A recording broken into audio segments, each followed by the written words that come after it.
Well, actually going through some comments and mails, and we hope we should be able to take a number of them before we wrap up.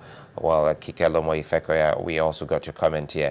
Well, back to you, Dr. Naji. Well, you were on the rot in the sector. You also said even those who are supposed to be the teachers are not even well grounded, even in areas their specialization. That is without prejudice to the hardworking, highly cerebral, highly cultivated among them. And there are so many of them, but you don't hear their voices because they are so engrossed in the passion of their life. You understand? Now, you find that trade unionism most of the time is not for those people who want to do intellectual things, because it involves maiming, bickering, blackmail, and things like that, and chicanery. These are things that are there's ordinary people who feel they have evolved do not want to engage in, especially in this climate, because it's akin to politics, you know, the Nigerian way. Educational policy should be a clear-cut thing. What is the educational policy of Nigeria? What is the vision of government beyond jactitations and shenanigans about the educational policy? Educational policy should address pedagogy. It should also address andragogy.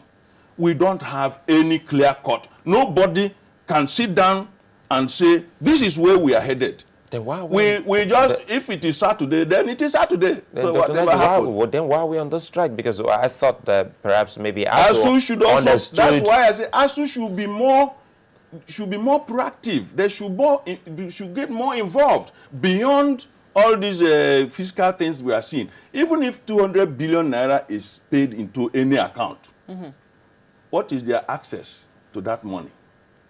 What is guarantee? The guarantee that that money will be put to effective use. Okay, you want 200 billion. I don't know how they came about the numbers, but that is not the issue now. The issue is, at the end of the day, who will apply that money? No, it came with a clause as to, you know, having a committee that will also dispense the money. I think that if we listen to the track of the ASUU chairman, we might get clarifications on that. They wanted that committee also inaugurated, you know, that would dispense according to the reports carried out by the federal government. These are some of the issues you know that cannot happen.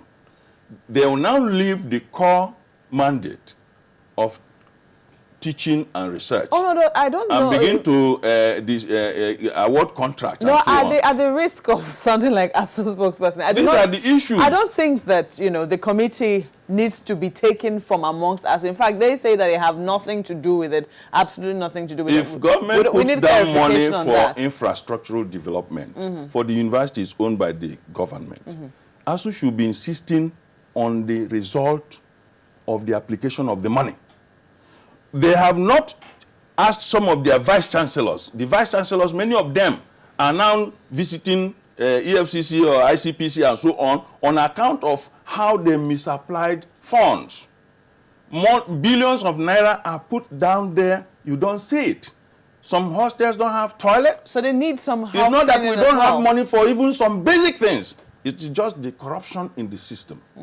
So the question now is, what is ASUU going to also do to ensure that when the infrastructure is in place, the human element, which must complement, so talking about this knowledge, because you find that in those days of cultism, some cult students could not find jobs cult graduates, you know, they are in a network, could not find jobs in multinational companies, because that place you will attend the interview and they will even know the analysis of your thesis, okay, you know, quote and unquote, so that everything about you must be known.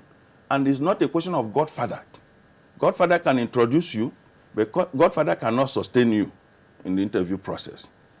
Now, some of them, therefore, went for masters, MSc, MA. You know, 1 year, you just come out. And unfortunately, there are also some lecturer collaborators. It's a question of passing through. After 12 months, you get it. When you want to go and do your PhD, the idea is that you do your MPhil, not MSc. You are supposed to be getting to the level of a philosopher. a philosopher has a helicopter view of the issues on ground. And he's no longer talking about the knowledge. He is talking about how to apply that knowledge to solve problems. That's why you had such, sages like Socrates, Plato, Aristotle, and other thinkers. But you see that many lecturers in Nigeria and many Nigerians who profess to be things, either they're PhD holder or they're professors in this, they are not deep, even in the area they claim to be experts. Engage them in a 30-minute discussion, extempore. Just don't take any paper, because it's very easy to organize 3 textbooks and come up with a paper. We're talking about discussing extempore on issues and how to apply. I've just said that that's a big problem. It's a fundamental problem. I've just simply defined what learning is. Sorry, because these are some of the people who turn around the same way you just analyzed, and they turn around and they pass as advices to those who are supposed to be our political leaders. You can see how much progress we have made as a result of the advice. You can't give what you don't have. And if you know that you have been put on the spot, you see, a crisis manager never wants progress. He always wants to stir up crisis to be relevant. Apologies to those who are involved in that business.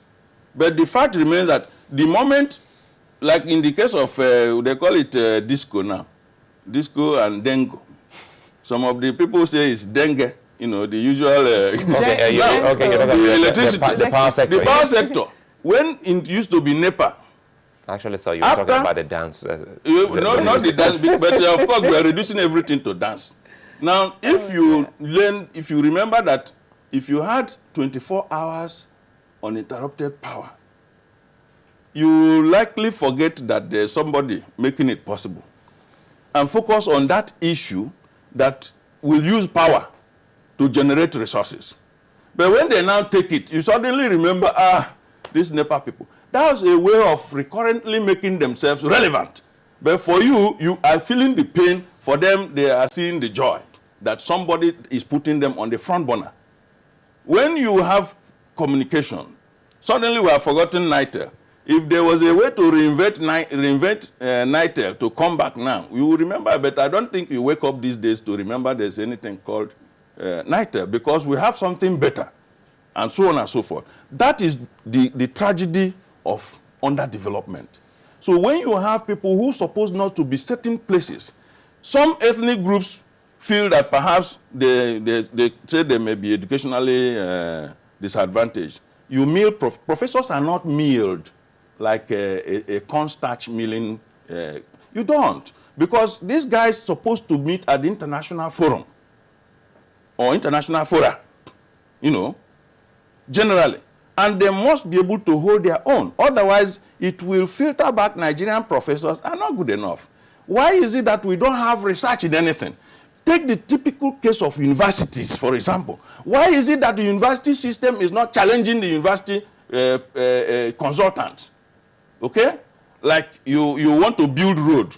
The university should be able to buy some machine, at least some rudimentary machine, to patch some roads.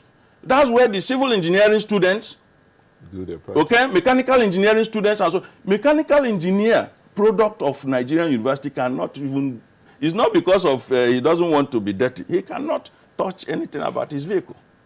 Is that a problem of the curriculum? It's a big problem. You can't, unless you go beyond what you are given in the universities as they stand today, you are not going to be very good. And I'm sure you didn't get stuck at the level of what the lecturer taught you. So what should we do? What should we do about the rot in the system? It's a surgical operation, starting from the top, because the top must show leadership.